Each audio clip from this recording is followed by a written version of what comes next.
প্রিয় BA fifth সেমিস্টারের ছাত্রছাত্রীরা, আজকে আমি যে বিষয় নিয়ে আলোচনা করব সেটি হচ্ছে তোমাদের যে ইকোনমিক্সের ডিএসসি A1 পেপারটি রয়েছে মানি অ্যান্ড ব্যাংকিং।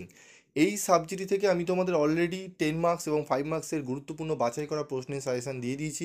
যারা এখনও পর্যন্ত সেই ভিডিওগুলো দেখোনি অবশ্যই সেই ভিডিওগুলো দেখে নেবে।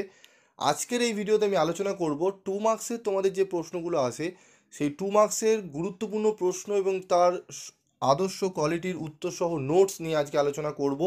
ভালো করে ক্লাসটি মনোযোগ সহকারে শুনবে, দেখবে অনেকটাই তোমাদের কিন্তু এই সাবজেক্টে যারা একান্ত ভালো মতো তোমরা প্রিপারেশন নিতে পাওনি তাদের জন্য অত্যন্ত গুরুত্বপূর্ণ হবে।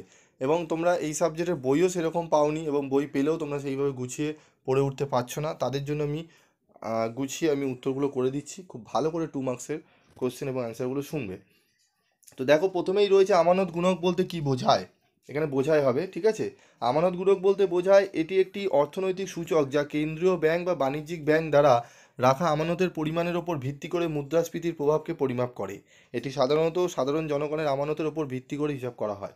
ভারতে ব্যাংকিং ব্যবস্থার সংস্কারের ক্ষেত্রে আহ, নরসিংহম কমিটির দুটি সুপারিশ উল্লেখ করো। ঠিক আছে, নরসিংহম কমিটির দুটি সুপারিশ হচ্ছে ব্যাংকিং সেক্টরে খোলামেলা প্রতিযোগিতা সৃষ্টি করতে ব্যাংকগুলোর নিবন্ধনের প্রক্রিয়া সহজ করা, ব্যাংকগুলোর আয়কর নীতি উন্নয়ন এবং সম্পদ ব্যবস্থাপনায় পরিবর্তন আনতে পরামর্শ প্রদান করা। আর্থিক বাজারে দুটি গুরুত্ব উল্লেখ করো।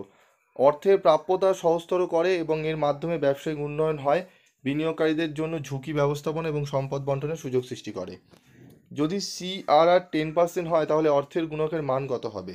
CRR 10% হলে অর্থের গুণকের মান হবে, অর্থের গুণক গণনা করা হয় 1/CRR, অর্থাৎ 1/0.10 = 10, তাই গুণক হবে 10। নগদ অর্থ হাতে ধরে রাখার উদ্দেশ্য কি?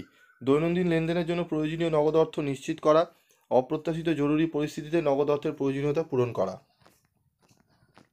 আর্থিক মধ্যবর্তী কাকে বলে? আর্থিক মধ্যবর্তী হলো এমন প্রতিষ্ঠান বা সত্তা যা ঋণদাতা এবং ঋণ গ্রহীতার মধ্যে মধ্যস্থতা করে। অর্থাৎ তারা, একটু স্পেলিংগুলো একটু টাইপে মিস্টেক হয়েছে, তোমরা একটু দেখে নেবে। তারা বিনিয়োগকারীদের কাছ থেকে অর্থ সংগ্রহ করে এবং তা ঋণ গ্রহীতাদের প্রদান করে। উদাহরণ ব্যাংক, সঞ্চয় সমিতি ইত্যাদি। বাণিজ্যিক ব্যাংকের দুটি কার্য উল্লেখ করো। বাণিজ্যিক ব্যাংকের দুটি কার্য হলো সঞ্চয় সংগ্রহ করা এবং ঋণ প্রদান করা, চেক এবং অন্যান্য অর্থনৈতিক লেনদেনের মাধ্যমে অর্থের সঞ্চালন পরিচালনা করা। মোট সুদ ও নিট সুদের মধ্যে পার্থক্য কি? মোট সুদ ও নিট সুদের মধ্যে পার্থক্য দেখে নাও তোমরা, ঠিক আছে।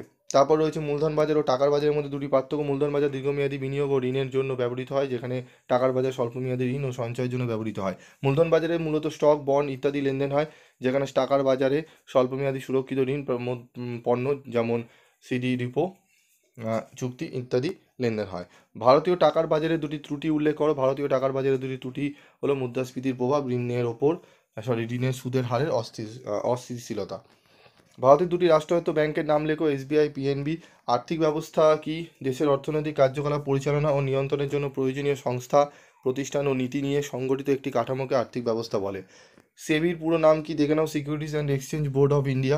ভারতের আর্থিক বাজারের উপাদানগুলি কী কী?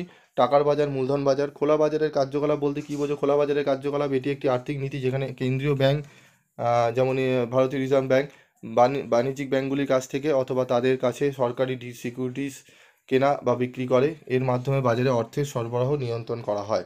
এখানে 15টি গুরুত্বপূর্ণ প্রশ্ন এবং উত্তর নিয়ে আলোচনা করলাম। এই 15টি প্রশ্ন একটু ভালো করে করো। তোমাদের যদি মনে হয় যে স্যার আরও আমাদের প্রশ্ন উত্তর দিন, আমি অবশ্যই তোমাদের সামনে আরও প্রশ্ন উত্তর নিয়ে আলোচনা করব। তো তার জন্য তোমাদের কমেন্ট করে জানাতে হবে, এবং আর তোমাদের কোন কোন সাবজেক্টের এরকম 2 মার্কসের কোশ্চেন আনসার এবং আরও অন্যান্য সাবজেক্টের সাজেশান লাগবে তোমরা অবশ্যই কমেন্ট বক্সে লিখে জানাবে। আজকের মতো ভিডিওটি এইটুকুই। দেখা হচ্ছে পরবর্তী ভিডিওতে। সকলে ভালো থাকবে, সুস্থ থাকবে।